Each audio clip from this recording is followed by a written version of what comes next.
So before I start, with the jokes and the hijinks, I just want to go ahead and address the elephant in the room. Yes, I do have a bit of a beard. Now, for those of you who are thinking to yourself, I just don't think I'll be able to focus on what's going on up here if I don't come up and touch it, I'd like to invite you all, if you feel so inclined, to just come up and stroke the beard.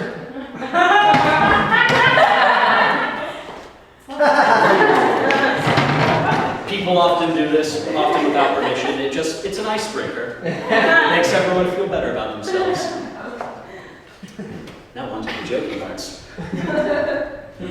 So, the human race is unique in its existence in that we're the only type that question our own mortality. We're the only people who ask to ourselves, who are we? Why are we here? Where are we going? Now, most of us, these are difficult questions for us, but I think I had kind of a struggle with this more so because for the first several years of my life, I was raised under the misapprehension that I was Jewish. Exactly. I went to a Jewish kindergarten / preschool / whatever for the first several years of my life, and my parents, in a terrific example of parental oversight, decided maybe they shouldn't tell me that I wasn't Jewish. So I spent 5 to 6 years believing I was an Israelite. Talk about dark times. Would have been nice if maybe on the way to my kindergarten / preschool / what have you, if they said, by the way, when they start reading the Torah, you can go ahead and play your Game Boy, doesn't really matter. And if you start looking around for a menorah, you're not going to see one. We have a Christmas tree, you're going to like that much better. But instead, every Passover, I would get a little worried because I would ask my dad, hey, when are we going to start making the potato latkes? And he would just keep drinking more bourbon. Thought I was going to hell for sure. Of course, sometimes at night, now that I'm an adult, I still experience,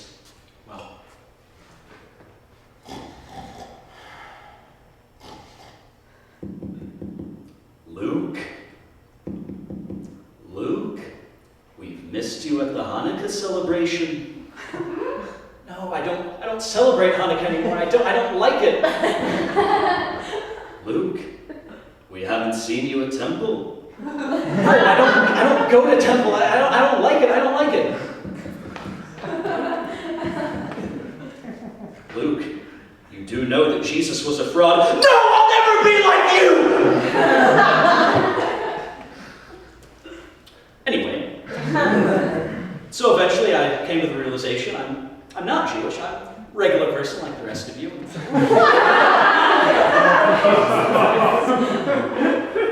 I equate Maccabees with mac and cheese. That's the word association. It's my word association for it. I'm okay with it. Anyway, so I got over that. I felt I was right on track to figuring out man's place in the universe, and then came the day when I took a corkscrew shit and I didn't know what to believe anymore. Yeah.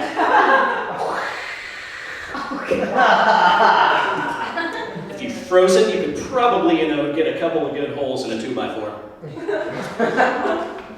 Speaking of the intellectual subject of fecal matter, I found out recently what a ghost poopy is the other day. So you know that feeling when you go to take the poop and you feel like, oh man, this is going to be a great one, and then it comes out and you open the toilet, there's nothing there. You get a little disappointed, right? So it turns out, exactly, we've all been there. So it turns out that there's a poopy that is so dense that when it breaks the surface of the water, it goes straight down the pipe. It's a self-flushing poopy.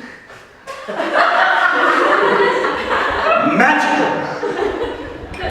So I'm going to go ahead and riddle you guys this. So a half-pound approximate poopy sinks, but a multi-ton steel vessel, a boat, floats. What fucking sorcery is that? I sure don't know, but I bet Harry Potter does. So I graduated from Columbia College about 2 days ago.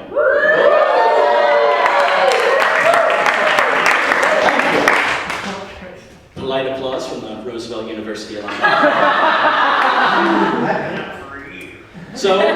I imagine a number of you, I graduated with the ever-practical degree in theater. Woo! It's gonna be so fun having no monies. Just probably how my parents feel.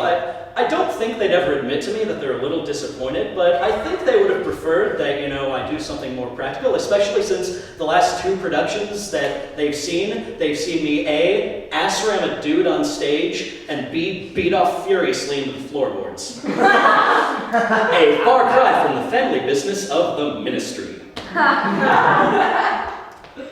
But I have no shame, because theater is fun, and I enjoy doing it all the time. And they shouldn't be judging me because I saved their life. I'm going to go into the true story of how I saved the life of my entire family. Can't tell it with a beer in the hand. I've got too much things to do with my hands to further create the story. So, 3 or maybe 4 of you know this about me, with the rest of you who I've met for the first time. Hello.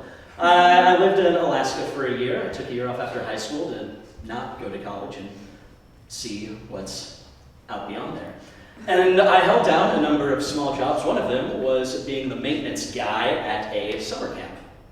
So my family, my sister Rachel included, my parents, they came up to visit me, and I took them around the camp to see what I was doing, because they didn't know. I don't take pictures, and I call them maybe 4 times a year. I'm really bad at it. Getting off that topic of how I'm a terrible son, so I was leading them around the camp, and I took them up this little rocky bluff out on the camp property just to overlook the canal surrounded on all sides by mountains. It's a very beautiful place. I highly suggest you go there if you've never been.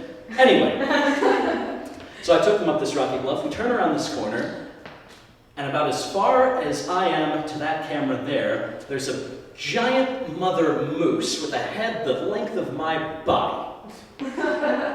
Now, the thing they don't often tell you about Alaska is that you're 80% more likely to be murdered to death by a moose than by a bear, which you wouldn't expect because mooses look kind of like, adorable little horses, but they're not. They're killing machines. So, in one of the most adult and grown-up moments of my life, I say, all right, guys, we're not going any farther. We're going back down this hill because I have no intentions of being killed to death, because moose are good at 2 things: kicking off your face and kicking off the face of your entire family. And my dad said, all right, we're going to go, but I need to take a picture first. So he starts walking towards this giant horse dinosaur of the north, and I start grabbing him by the shoulder. I drag him back down the hill because, no sir, we're not going to die today. Go figure, we didn't, because I'm smart about things. Knock, knock. Who's there? Tan. Tan who? Tangent! So I've been in a relationship now for about 3 years. Segues. So I've been in a relationship now for about 3 years with my lovely girlfriend Jessica. You might be able to pick her out of a crowd, but this crowd, actually, I should be more specific. But, let's keep the mystery alive, why not? So, I'm going to go and be honest. I love her. I know that I love her because one day, what we decided to do was eat ribs, Doritos, and candy and watch Good Burger, and it was like the best thing we had done that week. I know, right? It's the best. That being said, I will give her some props. She does curb the irrational and impulsive side of me. For example, after my graduation dinner, hello newcomers. Lovely to have you join us. Anyway, so after my graduation, I went to graduation dinner with my family and my delightful girlfriend Jessica, and my aunt who was with us, she gave me a graduation card. Inside of it was $100. Ooh, I know, I was super excited, and I said out loud, this is awesome, I'm gonna buy a sword with it. Her sitting next to me, she says, now Luke, think about this. Wouldn't it be smart to save it for something important? As if swords are important. And I know what you're thinking, Luke, that was probably the right thing to do. You should give her credit. And you are right, I shouldn't buy a sword. I should save it for something important, but granted, as this was 2 days ago, I'm still fixated on it, and damn it, I want it.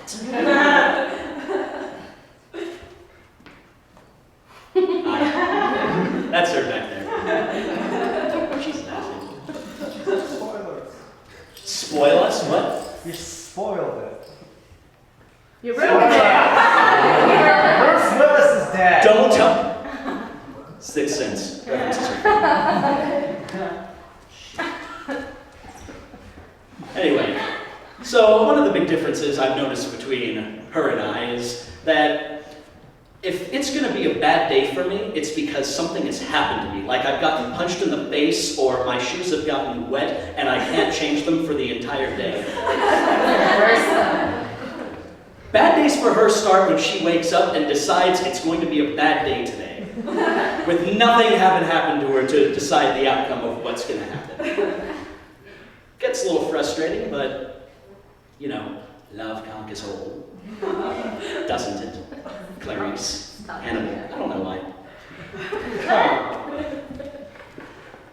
All right. Feel good up there? I feel wonderful. Yeah. Drinks for theater.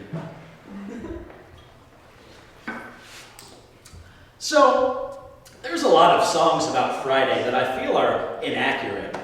Last Friday night, yeah, we danced on tabletops, we took too many shots. When does that actually happen to us? Thank God it's Friday, TGIF. Well, yes, but we already knew that, didn't we?